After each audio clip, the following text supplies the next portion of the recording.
Number one, put God first.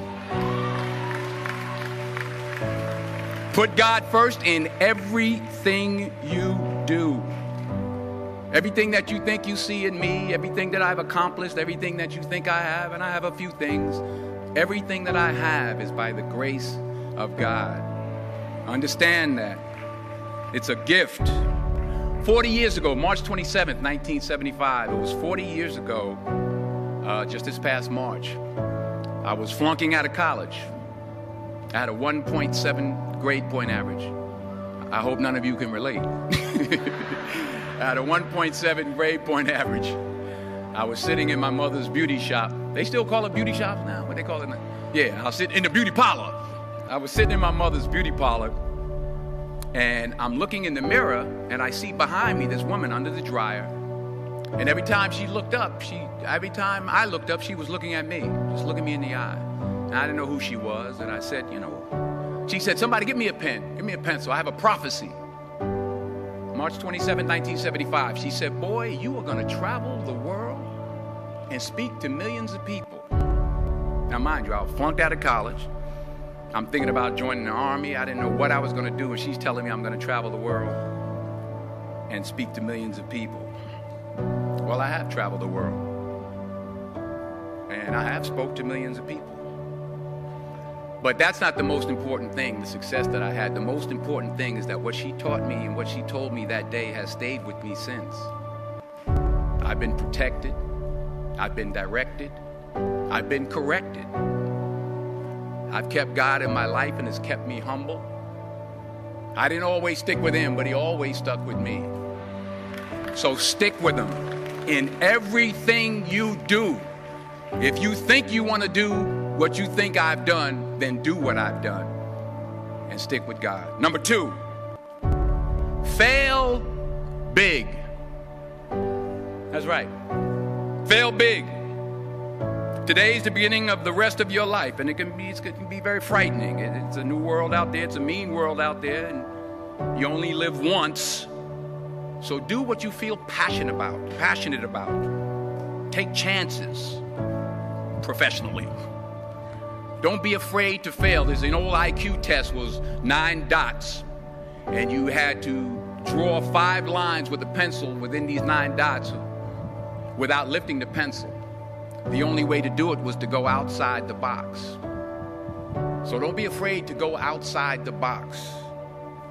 Don't be afraid to think outside the box. Don't be afraid to fail big, to dream big. But remember, dreams without goals are just dreams, and they ultimately fuel disappointment.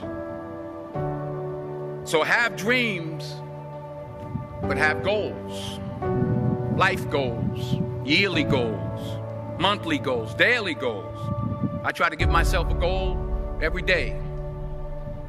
Sometimes it's just to not curse somebody out. Simple goals, but have goals. And understand that to achieve these goals, you must apply discipline and consistency. In order to achieve your goals, you must apply discipline, which you've already done, and consistency every day, not just on Tuesday and miss a few days. You have to work at it every day. You have to plan every day. You've heard the saying, we don't plan to fail, we fail to plan. Hard work works. Working really hard is what successful people do.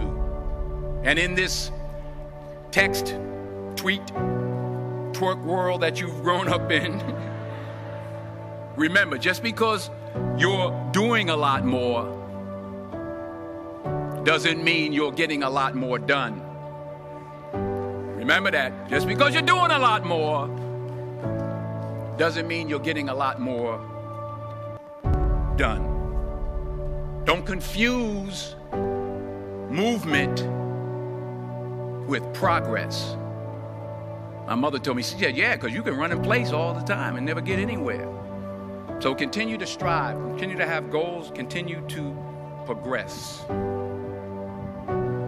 Number 3, you'll never see a U-Haul behind a hearse.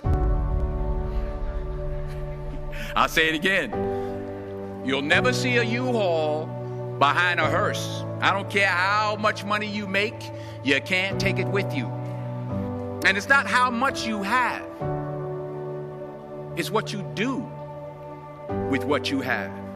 We all have different talents. Some of you will be doctors, some lawyers, some scientists, some educators, some nurses, some teachers. Yeah, okay. Some preachers. The most selfish thing you can do in this world is help someone else. Why is it selfish? Because the gratification, the goodness that comes to you, the good feeling that I get from helping others, nothing's better than that. Not jewelry, not big house I have, not the cars, but it's the joy. That's where the joy is, in helping others. That's where the success is.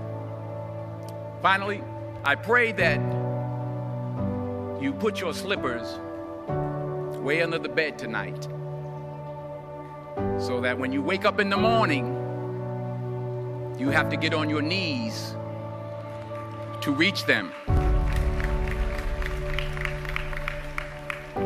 And while you're down there, say thank you for grace. Thank you for mercy. Thank you for understanding. Thank you for wisdom. Thank you for parents. Thank you for love. Thank you for kindness. Thank you for humility. Thank you for peace. Thank you for prosperity. Say thank you in advance for what's already yours. That's how I live my life. That's why I am, one of the reasons why I am today. Say thank you in advance for what is already yours. True desire in the heart for anything good is God's proof to you, sent beforehand to indicate that it's yours already. I'll say it again. True desire in the heart, that itch that you have, whatever it is you want to do, that thing that you want to do to help others and to grow and to make money, that desire, that itch, that's God's proof to you, sent beforehand already to indicate that it's yours. And anything you want good, you can have. So claim it. Work hard to get it. When you get it, reach back. Pull someone else up. Each one, teach one. Don't just aspire to make a living. Aspire to make a difference.